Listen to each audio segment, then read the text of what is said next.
Okay, hello everyone, and welcome to Paula's Soapbox Live. I am here with singer-songwriter Phoebe Sharp. This weekend, she'll be playing at the Roskaloosa Music Fest in Florida. You know her music from the hit show Hollywood Heights. And this Sunday, the 25th, her new album, The Light, will be released. So please welcome Phoebe Sharp to the show. Thanks so much for having me. I'm so excited. Thank you for coming. I'm so excited to be able to interview you kind of in person now since I've talked to you. Yeah, and I love your music, so I'm a big fan. Thank you so much. So this album, this is your first full-length album, is that correct? Yes, it is. Yep, that's correct.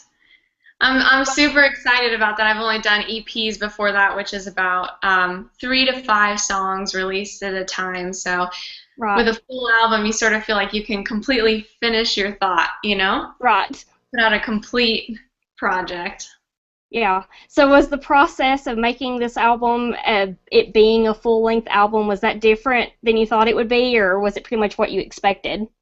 It was definitely different. I recorded my album in Montreal, Quebec, which is in Canada. Mm-hmm. So that was I couldn't just get in the studio for a month and just record and create. You know, when I was going up there, it was for a week or a week and a half at a time, and we had to go and record and write and do everything pretty fast. So it was a couple trips up there, so it wasn't a typical, I guess, like artist studio experience, but it was absolutely amazing, and it was a lot of work. There's a lot that goes into recording an album, especially with all the instrumentation. So, you know, the singing part of it is fun, but then there's a lot of work behind the scenes of a lot of technical things, I would imagine. A lot of technical things that you're just sort of sitting and waiting until you get to sing again, you know? Yeah. Well, you collaborated with several notable writers on this album, namely Eddie Fisher, the drummer for One Republic. Yes. And I know you're a fan of theirs, so what was it like working with him? It was amazing. One Republic is one of my favorite bands of all time, so when I heard that I would get to collaborate with Eddie from One Republic, I was just ecstatic. Speechless, basically. It was so awesome. We actually, all of my huge collaborations happened over Skype, and Skype was actually a really big tool for this album because people are on the road in Colorado, LA. We were writing with people in other places in Canada and in Ontario. So with Eddie, he was in Colorado at the time, and we wrote over Skype, and he said, you know, he told me, wow, you've got so much talent, and that was just so insane coming from someone that gets to work with Ryan Tedder. So that definitely made my life. Yeah. Well, he's right. You do. You have a lot of talent, and I've listened to a lot of your music on YouTube, a lot of your covers, and yeah, we're going to be hearing a lot more from you, I have a feeling. So cross your fingers, right? Right, cross my fingers. But so where will people be able to purchase this new album? Well, it'll be available anywhere digital albums are sold. Of course, mainly iTunes. On iTunes, each track is going to be 99 cents, and they're sold separately. But on CD Baby, I have an actual store where I'm selling the whole album for $5. But you have to buy the entire album. So hopefully people want to do that because it's, you know, this whole album is a whole story of my life and a time period in my life that I went through. And each song is really important to me, and I'd love for people to hear the whole thing and totally understand my point of view and the story and where I was coming from, you know. So it's a personal album. The album is personal too. Absolutely. So your first single, I downloaded it and I watched the video, the lyric video, is Keep Your Light Shining. So is that indicative of the rest of the album because it's such a positive and uplifting song? Yeah, I mean, I definitely have some positive songs in there. That's probably my most positive one. I think the whole album, to me, represents my journey of struggle or heartache. I have a song called Bittersweet Escape, which is a song about having to leave my friends and family from Colorado to move to Nashville. And the whole journey of the album is basically me kind of finding my inner soldier and my inner fighter and awakening that and being a stronger person. Yeah. And Keep Your Light Shining is sort of the end all kind of realization that I'm stronger than I think, and I'm going to keep going no matter what anybody says. Right. So that's definitely the climax of it. There's also some love songs in there. There's hopeless romantics in all of us, and then there's some breakup songs. So it's just a little bit of everything. Depending on what your mood you're in, you can probably find a track to match. Well, it definitely sounds like there's something on there that everyone can relate to. So I hope so. You brought up the point that you moved from Colorado to Nashville. So what's it like being a singer-songwriter living in Music City? It's tough because especially when you come from a smaller town and not an entertainment hub, what you do is kind of a novelty. You know, I was unique. I was the kid that wrote songs in school. And then you come here where everybody does it. Everyone in your apartment building does it. You know, you walk out on the street and you can hear 5 people that are so talented and deserve record deals. So it's definitely a wake-up call. You're kind of a little fish in a big pond, but it's an awesome experience to kind of learn how to make yourself stick out. And how to really be unique and do something different. And Nashville is a pretty awesome place because it's not such a dog-eat-dog world. It really works to cultivate and grow young writers and young talent and help them to expand their abilities. So it's been a really awesome place to learn and grow as a writer. Yeah, and I'm sure that there is no shortage of people to collaborate with. And no. In fact, you get to the point where you have to start telling people you can't because you're too busy. There's too many. So I mentioned earlier that some of your songs were on Hollywood Heights. Have you had any of your other original songs on other series since then, or? Yeah. I was told recently, I think that one of my songs was on One Life to Live, I believe. It was on another soap opera. Yeah. And we're pitching some music to be put on TV and film other places. That's a big goal of mine. Especially if I could have my song in a CW show like Vampire Diaries. That would be the holy grail. Song placement. So. Yeah, and you know, people hear these songs on television shows and they immediately start looking for them to see where they can find them and see where they can download them. So that's actually where I've found some of my favorite songs or favorite pieces from shows like that. Yeah, me too. A lot of the music that I listen to is stuff that I've downloaded after hearing it on TV. So yeah. So you released a song last year called Zombie, and it was pretty dark. It had a fun pop techno feel, but it was pretty dark. So what was the inspiration behind that? Was it about anyone in particular? It's basically I've had a couple experiences that I think I used and related to in writing that song, but it's basically about when you end a relationship, whether it be a friend, family member, or boyfriend, girlfriend, it's like you're kind of burying that part of your life and burying the memories away, and they're kind of like that path of your life is kind of dead, and you want it to remain that way most of the time.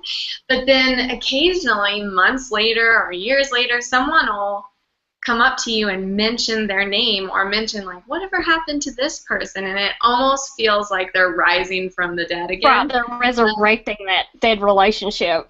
Yeah, and I know in the song lyrically, the story-wise is sort of about someone actually going and sort of taking someone out, like getting rid of them and burying them. But symbolism-wise, it's a little bit more, or like metaphorically, it's a little bit exactly. Well, it's a very clever song, and I think you released it around Halloween last year, so that was a good way to market it. Yeah. So I noticed on your Facebook page that you speak Spanish as well as English. Are you fluent in that? I am not fluent in Spanish. I took Spanish for 5 years in school, Mm-hmm. but unfortunately up here I can't find a lot of people to speak it with me, so I'm a Right. little bit out of practice, but I Mm-hmm. do love languages, and right now I'm actually learning French by tape. Everywhere I'm driving, I take a French lesson, so Right. So would you like to write a song in another language at some point? I would love to. Absolutely, especially if it was with someone like Shakira. Right. Yeah. That would be pretty awesome. That would be great. I'd absolutely love to do a song in another language. I think that's a great way to reach another audience that you wouldn't Mhm. have been able to reach before. Right. So, who were some of your earliest musical influences? I know you like One Republic now, as among others, but who were some of your earliest influences?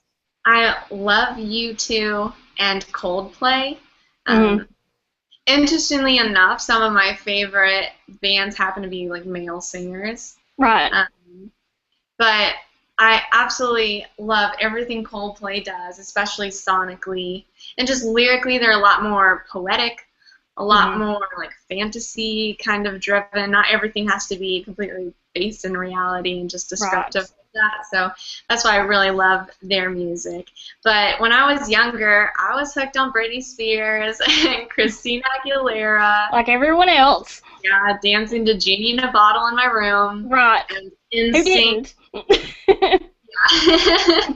And with my dad, he had a lot of musical loves that he sort of shared with me. So I'd be in the basement with him when I was like 4 years old, listening to records like the Rolling Stones and the Eagles and Michael Jackson. So I definitely had a good little mixture of Right. stuff there. Well, I'm sure that's influenced you throughout the years, whether you realize it or not, as you Yeah. got older. Yeah. And now I really, really love Christina Perry. Yeah. And I'm really getting into Alanis Morissette now, Yeah. which is, I guess, a little late in the game, but she's great. Yeah. Jagged Little Pill. Hmm. Everyone loved Jagged Little Pill. Yeah. You can't not like that album. That's right. If you don't like it, there's probably something wrong Right, with there's probably something wrong with you. Especially for women. All women like that album. Oh my goodness, absolutely. I just love, I love her image, and I love like sort of what Katy Perry tries to do of just really strong female characters. Right. So the last time we talked, you were trying to learn a few new instruments, the drum, the ukulele, and the accordion. Were you able to master those? Master, probably not. But I did take drum lessons for a year, and now I do it on my own. I probably don't practice as much as I should, but I love it. I have an electronic drum kit in my condo. It's actually right to the left of me, so that's pretty fun, and I still keep that up. And I actually ended up incorporating some of the rhythms and the techniques I'd learned in live performances. So now what I do is I take a kick drum and I put it on a stand and flip it like a snare drum, and I play it with two mallets and hit the rims and then hit the actual drum head. And I play with my cello player, so he plays all of the musical parts and I play the rhythm parts standing up, and it actually works really cool. So drum lessons definitely paid off. Yeah. Well, that's good. That's cool. Yeah, and the accordion is just really hard. I would imagine. I don't know how people play the accordion. It just looks like a really difficult instrument to learn. It's tough, especially on mine. I have 150 buttons on the left-hand side. Right. And they all play either bass notes or full triads and chords, but you can't see them because they're on the very side and you're constantly moving and closing the accordion. So Right. it's all just a feel, and there's only one button that marks center. So it's just sort of a guesstimate on which button you're going to hit next. Right. Yeah, that would be Yeah. a difficult instrument to learn. Yeah. So you've done some acting, right? I have, yes. Yeah. Do you still want to pursue that, or are you mainly focusing on your music career at this point? Absolutely. I'd love to do acting. Obviously, music takes a priority as far as what I'm rehearsing for and working towards, because, acting takes a lot of practice as well. It's a Mm-hmm. skill and a muscle you've got to develop. So Right. I have done a commercial, though. I was in the Taylor Swift Diet Coke commercial. I'm only on Really? there for a second, but it's my claim to fame. And I Right. did a lot of live theater in high school and in professional kind of like dinner theater in Colorado. So Mm-hmm. that was really fun, but definitely in the future, I'd love to act. Yeah. Well, that'd be really cool. Yeah. So I meant to ask you this earlier, but have you thought about who you would like to work with on your next album? Shoot. I haven't actually put that much thought into it at the moment. Right. Uh, Ultimately, I'd love to work with someone like Ryan Tedder or Timbaland, but Mm-hmm. that's probably a long way down the road. Oh, maybe not. Yeah, maybe not. But it's just, basically anyone that, jives with you and understands how you want this album to sound sonically, because you're not going to be able to be there or manipulate every sound. They're doing all that. So someone that's in the same kind of vein as you is the most important thing to find in a producer, and someone that believes in you. So who knows? Right. Yeah. Well, I mentioned earlier you're going to be in Florida this weekend at the Roscaloosa Songwriting Festival. Yeah. So are tickets still available for that? They are still available, and the great thing is that general admission is actually free. Mm-hmm. The proceeds go to benefit the J Fund, which helps financially for families that need financial assistance for children with cancer. Mm-hmm. And so if you buy VIP tickets, those ticket prices actually go towards the J Fund. So it's a really great idea to buy a ticket, and you get Right. to sit to the stage. But those are available at roscaloosa.com. And that's spelled Roscolusa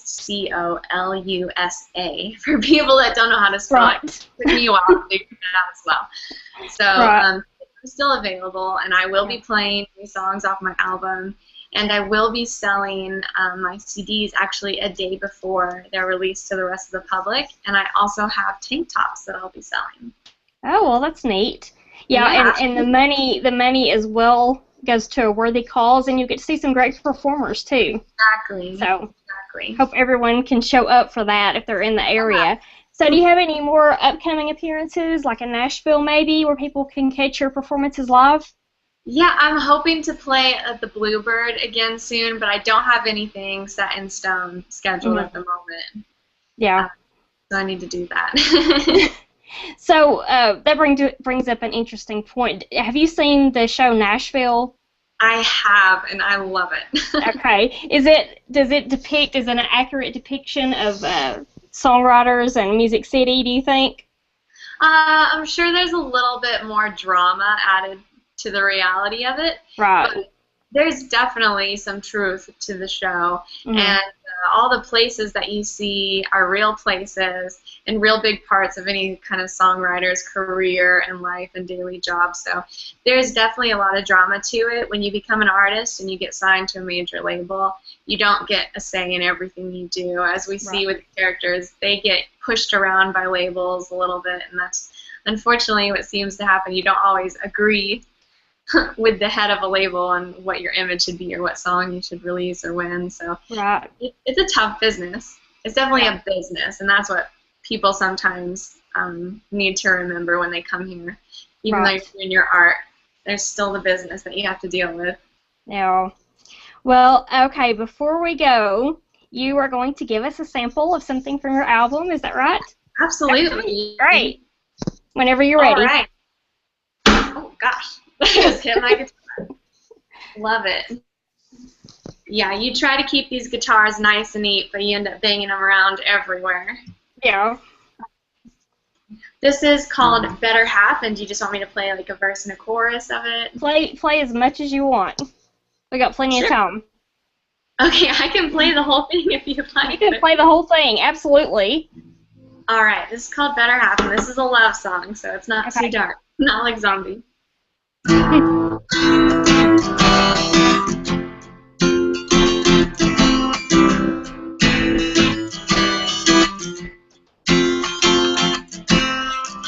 Thousand butterflies when I look into into your eyes, I'm paralyzed. You think I don't care, 'cause I'm shaking everywhere. It's just not fair. There's a little light in the night sky with your name all over it. So when I'm hard to hold on to, hold a little harder. When I push away, pull me closer, better than a mirror. You see me so much clearer, and I feel it every day. You're my better half. You're my better half. Tiny tied up knots in my stomach, I can't breathe. Take over me.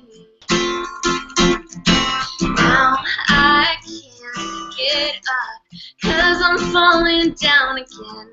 I can't pretend I can never be who I'm trying to be when you're only getting closer. So when hard to hold on to, hold a little harder. When I push away, pull me closer, better than a mirror. You see me so much clearer, and I feel it every day. You're my better half. You're my better half. Oh, oh, oh,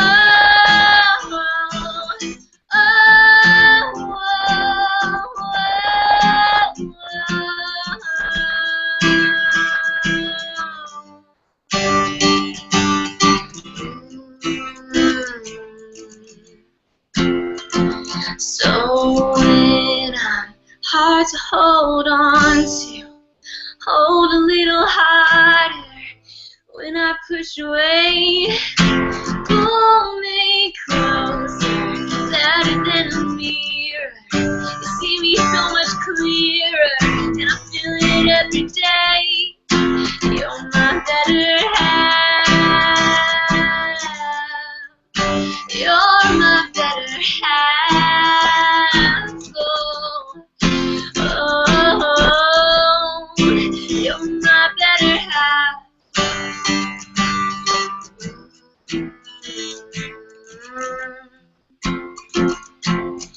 Thousand butterflies when I look into your eyes. Excellent. I Thanks. can't wait to hear the whole album. So, Yeah. Phoebe Sharp, she's going to be at the Roskaloosa Music Festival in Florida, and you can get tickets at roskaloosa.com. And her new album, The Light, comes out Sunday, May the 25th. So, That's right. thank you so much for doing this. Thank you so much for having me on, and I hope we get to do another interview. Right, yeah, definitely. Stay in touch and keep me updated on what you're doing and all of your new projects, because I would love to hear about it. So, Yeah, we'll definitely have to do this again. Absolutely. Thank you so much. Well, thank you. Bye-bye now. All right. All right. Do I just sign off? Yeah, you can just, there's a little thing at the top to hang up, so you can just do that. All right. All right. Bye-bye.